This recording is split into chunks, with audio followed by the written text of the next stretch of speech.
Jadi kalau kita tanya, di mana sekolah para koruptor? Dia di kabinet. Di markas partai. Di parlemen. Itu yang mau kita tutup sebetulnya tuh.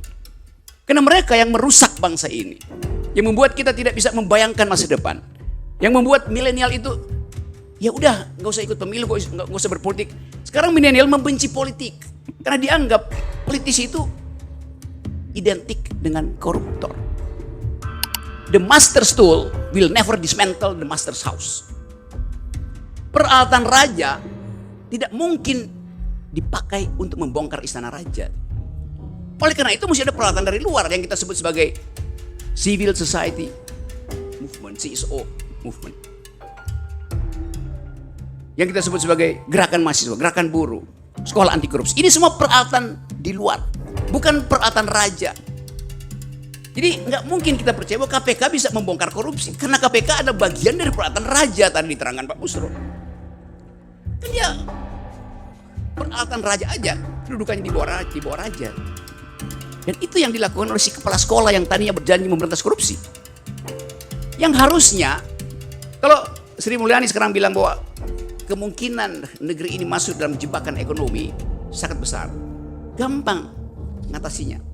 Sri Lanka nggak punya cadangan APBN, memang bangkrut, tapi kita punya cadangan 400-500 triliun.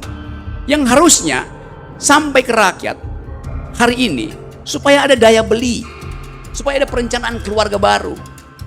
Yang sekarang keluarga itu pusing, bagaimana meneruskan sekolah anaknya tuh kalau keadaan semacam ini. Tapi pertanyaannya, kenapa pemerintah tidak gelontorkan itu sekarang? Karena dia tunggu tahun pemilu. Mulai tahun depan akan digelontorkan pasti. Dalam upaya membeli suara rakyat. Itu korupsi kebijakan yang didesain oleh si Dungu. Supaya saya kecipratan, kesolehan, dan kecerdasan. Pak Busro, saya pakai itu juga tuh. Oh, oke.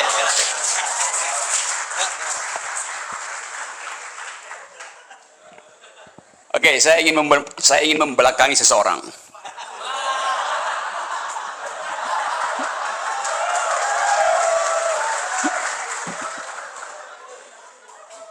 Tapi saya ingin di samping seseorang juga.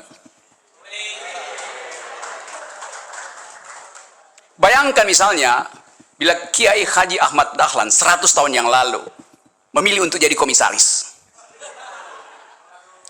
Maka bangsa ini tidak punya landasan untuk berpikir. Tapi alhamdulillah, beliau memilih untuk mendirikan lembaga-lembaga pendidikan. Dan itu yang kita apresiasi sekarang. Jadi sekolah ini, sekolah yang gagasannya sebetulnya sudah didirikan 100 sekian tahun lalu oleh Ahmad Dahlan. Idenya ada di situ. Pendidikan itu, pedagogi artinya mengajarkan kejujuran. Korupsi adalah lawan dari kejujuran. Jadi betul-betul tadi diterangkan oleh Pak Busro bahwa keinsafan ideologis itu kita alami sekarang. Kita insaf secara ideologis bahwa pendidikan itu ditanggalkan oleh permainan kekuasaan dan kita masuk dalam jebakan para koruptor. Jadi itu poin dasarnya.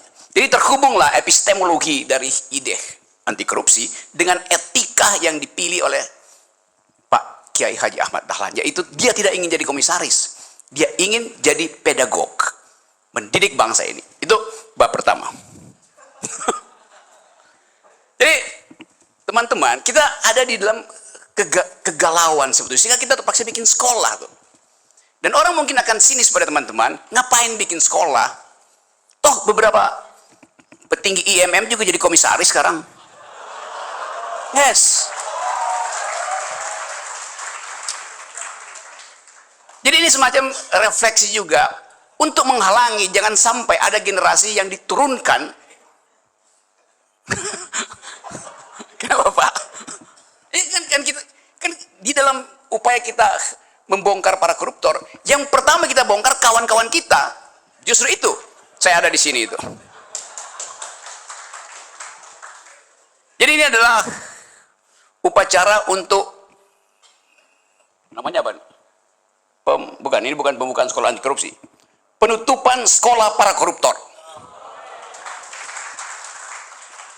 Kalau anti korupsi seolah-olah di depan kita ada potensi korupsi. Enggak, itu udah jadi manifest korupsinya. Jadi kita mau tutup sekolah para koruptor itu. Yang rektornya ada di belakang saya.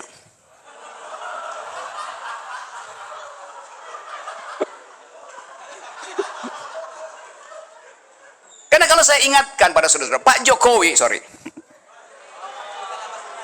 Saya sengaja supaya diluruskan. Presiden berkampanye di periode kedua, saya akan memimpin langsung pemberantasan korupsi. Itu yang disebutkan oleh sang kepala sekolah pada waktu itu. Dan sekarang ada rekan separtainya kabur dari Indonesia, balik lagi dengan pakai Gulfstream private jet seharga 400 miliar. Ada fotonya. Beliau berdampingan dengan presiden. Ada fotonya. Beliau berdampingan dengan separuh kabinet. Jadi kalau kita tanya, di mana sekolah para koruptor? Ya di kabinet. Di markas partai. Di parlemen. Itu yang mau kita tutup sebetulnya tuh. Karena mereka yang merusak bangsa ini. Yang membuat kita tidak bisa membayangkan masa depan. Yang membuat milenial itu, ya udah, nggak usah ikut pemilu, nggak usah berpolitik. Sekarang milenial membenci politik. Karena dianggap politisi itu identik dengan koruptor. Kalau ditanya apa definisi politisi? Ya pencuri. Dan betul-betul tiba pada definisi yang membuat kita jengkel. Dan bahkan anggota DPR sendiri mengatakan, kami politisi, kami ada binatang politik gitu. Tapi binatang kan makan secukupnya. Jadi ada prinsip di dalam filosofi, manusia tidak mungkin jadi binatang. Manusia hanya bisa jadi di atas binatang atau di bawah binatang itu. Atau dia melampaui kebinatangan, atau dia bahkan di bawah binatang. Jadi koruptor itu adalah mereka yang memilih untuk menjadi bagian di bawah kebinatangan, bukan sebagai binatang justru. Nah, saya senang bahwa akhirnya ada forum untuk wake up call bahwa sejumlah anak muda tetap memikirkan arah keadilan bangsa ini. Jadi kita bertemu di sini karena ada value yang sama, yaitu menginginkan agar supaya nasib bangsa ini tidak ditentukan di Merdeka Utara. Mungkin harusnya ditentukan di Merdeka Selatan, tempat Gubernur DKI. Saya masih pakai kata mungkin. Karena kita mau lihat kontras itu tuh. Antara mereka yang berupaya untuk membangun image bahwa nggak mungkin negara ini berlanjut kalau tidak 3 periode. Dan itu betul. Konstatasi dari Pak Busro tadi. Operasi 3 periode masih berjalan. Dan itu adalah operasi para koruptor. Presiden Jokowi sampai sekarang tidak mengucapkan semacam public address untuk memberi kita semangat pergi pada Mahkamah Konstitusi agar supaya dinihilkan threshold itu. Itu juga ada kebiadaban politik 20% itu. 20% itu adalah kandang oligarki beternak politisi itu. Atau tadi pakai istilah Pak Busro, perbudakan politik. Diperbudak di situ supaya tertutup matanya bahwa di luar sana ada sang surya yang sebetulnya jadi panduan moral kita. Kita hilang dalam percakapan itu. Bayangkan misalnya kalau satu waktu ada upaya untuk memberantas korupsi dengan proposal dari IMM, daripada Imawan dan Imawati, ada proposal bagus. Proposal itu beredar ke semua partai politik. Menginginkan agar supaya ada undang-undang untuk mewajibkan setiap kader partai politik ikut sekolah anti korupsi dulu. Karena mereka yang potensial jadi koruptor. Bukan kalian.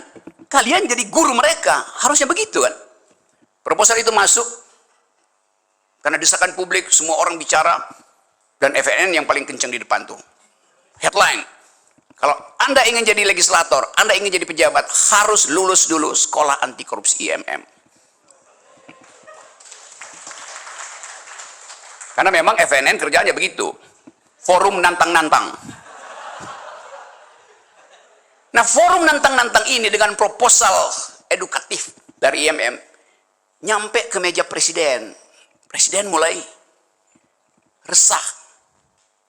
Karena dia berpikir 2 anaknya mesti ikut sekolah dong.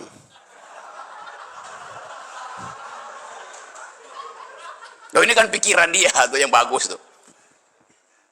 Lalu satu waktu itu dia undang makan ketua Mahkamah Konstitusi. Manggilnya, Dik, kita makan malam dulu. Sebagai keluarga itu. Di tengah upacara makan itu, sang presiden bertanya, Dik, dengar proposal dari IMM yang udah viral itu.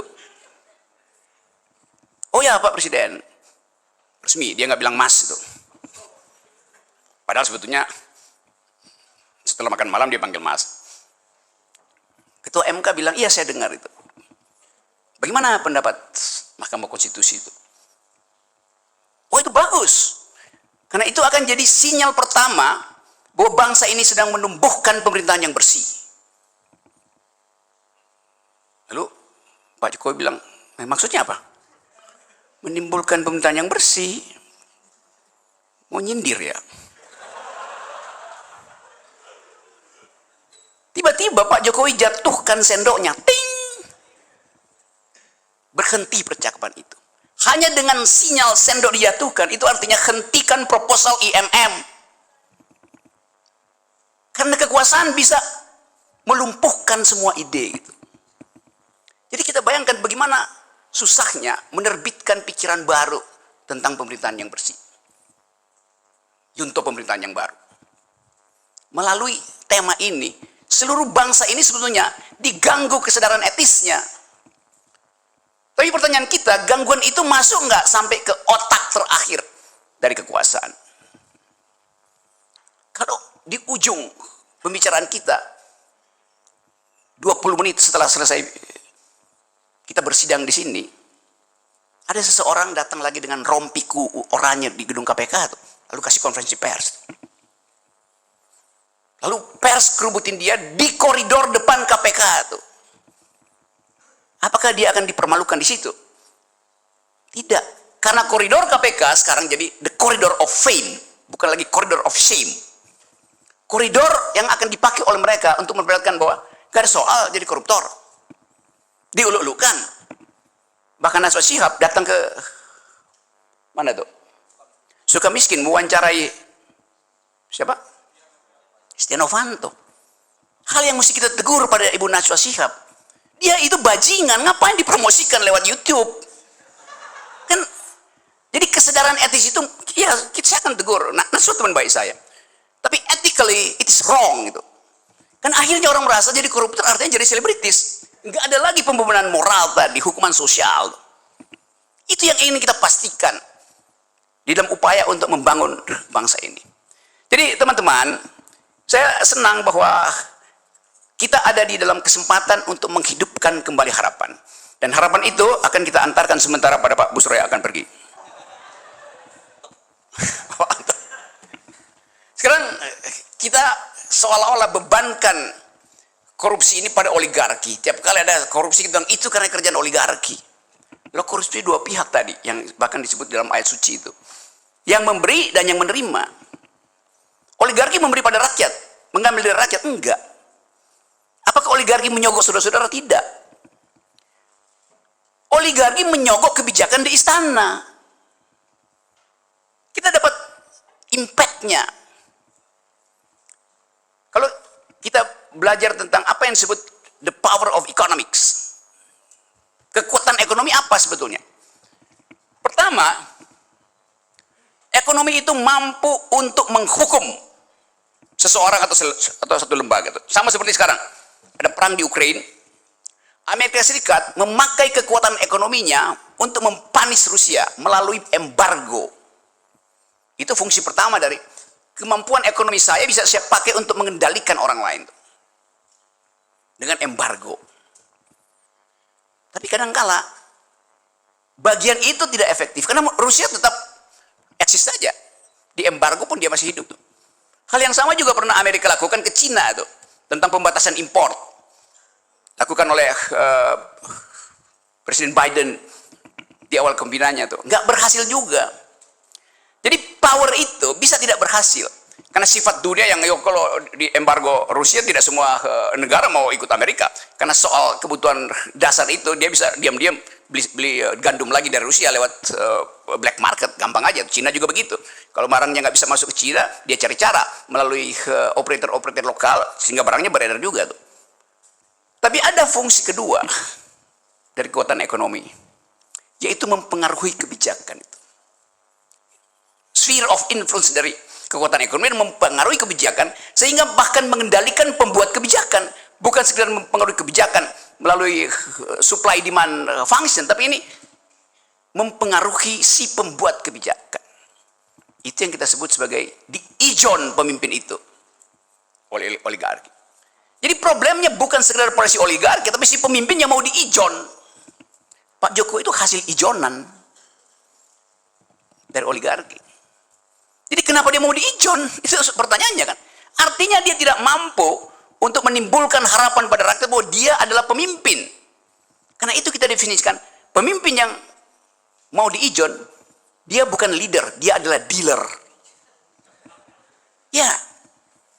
Jadi kejelasan konseptual itu yang mau kita pelajari dari awal. Sebagai kurikulum pertama, bedakan antara leader dan dealer. Dealer pasti menanggalkan prinsip-prinsip integritas. Leader nggak mungkin. Ahmad Dahlan adalah leader. Komisaris-komisaris BUMN dan IMM adalah dealer. Ya. Saya nggak bakal kena deli. Karena saya ucapkan di forum akademis. Jadi, teman-teman semua, kita hidup di dalam kawasan para dealer. Yang tadi disebut Pak Busro. Kita hidup di dalam perbudakan para dealer. Bung Karno memimpin sebagai leader. Tapi PDIP isinya dealer semua. Bayangkan coba. Ya Marun Masuki ada dealer. Yang sekarang saudara Mardani Maming adalah juga dealer.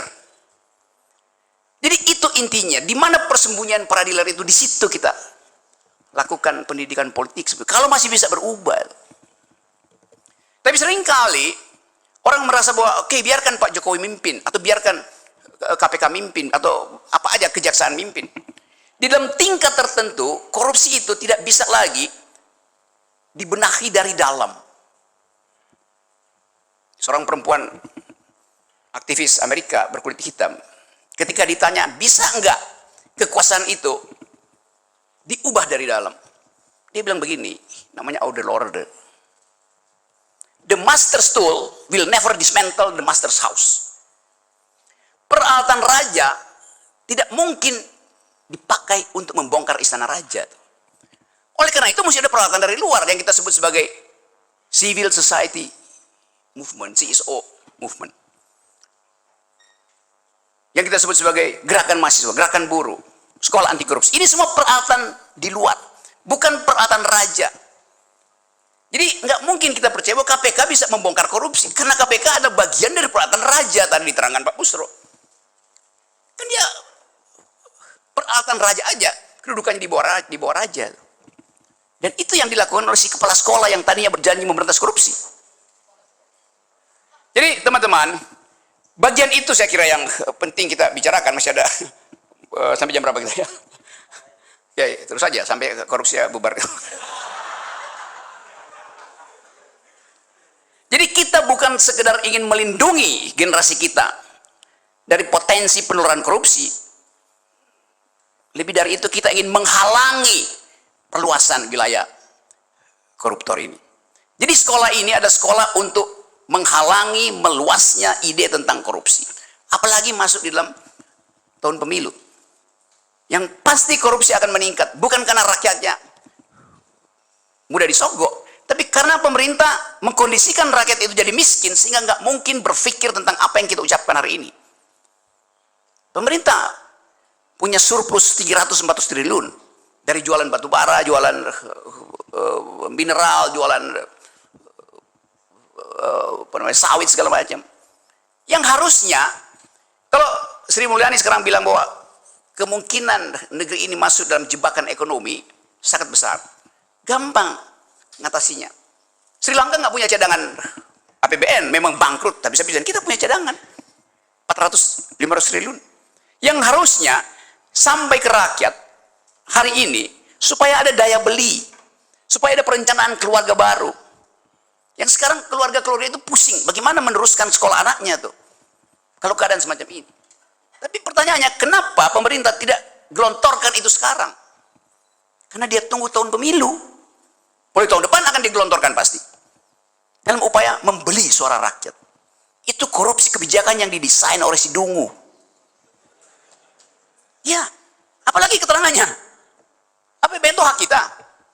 Kenapa gak dikasih ke kita? Oh nanti itu sebagian dipakai dulu buat IKN.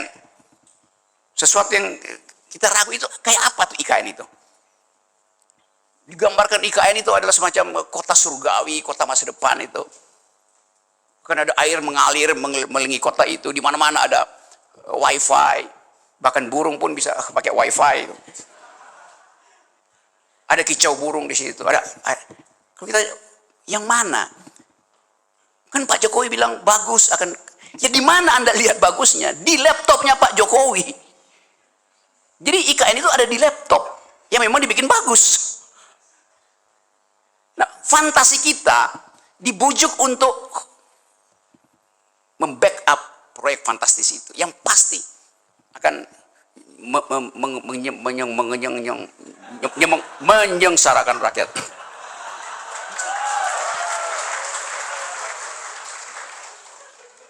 Tetapi perlawanan pun terjadi. Kemarin minggu lalu saya kasih kuliah semacam ini di Universitas Mula Warman, Samarinda. Bayangkan, itu universitas negeri. Tapi akhirnya, karena desakan mahasiswa, rektornya izinkan saya diundang ke situ. Yang biasanya nggak ada itu. Kalau universitas negeri udah Rocky Gerung dicoret, FNN dicoret, Busra Mukodas dicoret. Tetapi saya mendeteksi bahwa ada perubahan cara berpikir itu. Mungkin Pak Rektor Mula Warman tahu bahwa saya pasti akan kasih kritik. Tapi sebagai akademisi dia tahu bahwa kritik saya itu tidak ada pretensi kekuasaan karena saya ucapkan di forum akademik. Akhirnya saya ngomong di situ. Dosen ada di situ dan merasa oke, tersalurkan hasrat untuk beroposisi. Yang selama ini nggak mungkin diucapkan. Karena kalau diucapkan pasti kumnya itu turun. Bayangkan misalnya Pak Rektor Mula Warman mengambil risiko. Karena universitas itu dapat proyek, pasti dapat proyek dari pemerintah. Untuk membenarkan IKN yang ada di wilayah itu. Membenarkan AMDAL-nya tuh. Yang sering saya kritik, keputusan politik udah dibuat, baru AMDAL-nya disusulkan. Kan ya dungu lah.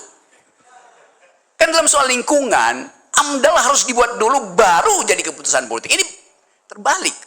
Udah diputuskan, baru Pak Jokowi minta, oke, tolong bikin AMDAL. AMDAL buat apa? Ya pasti buat mendukung. Bukan untuk membuat kritik. Padahal kita belajar ilmu lingkungan, di mana seluruh dunia, AMDAL itu harus di depan. Karena AMDAL adalah upaya untuk menghalangi semua proyek yang bersifat merusak lingkungan. Kalau dia lolos, nah itu artinya AMDAL-nya betul-betul bagus. Jadi dari segi proses pembuatan kebijakan udah koruptif. AMDAL dibuat belakangan itu udah koruptif. Tapi sugesti saya adalah bahwa banyak sebetulnya pejabat akademis yang menginginkan perubahan tapi masih tertahan oleh feodalisme, oleh ketakutan. Muhammadiyah nggak peduli soal-soal semacam itu. Jadi sekali lagi ini sekolah yang bagus karena didasari oleh satu pikiran. Dan saya kira betul bahwa Muhammadiyah ada 180 universitas. Kalau 180 universitas itu mogok berpikir, IQ nasional kita jemplong. Jadi nasib bangsa ini memang ditentukan oleh teman-teman sekalian, minus para komisaris. Maka kesempatan ini kita pakai untuk menghidupkan kembali harapan bahwa sang surya tidak bisa dicegah untuk memberi cahaya kejujuran. Terima kasih.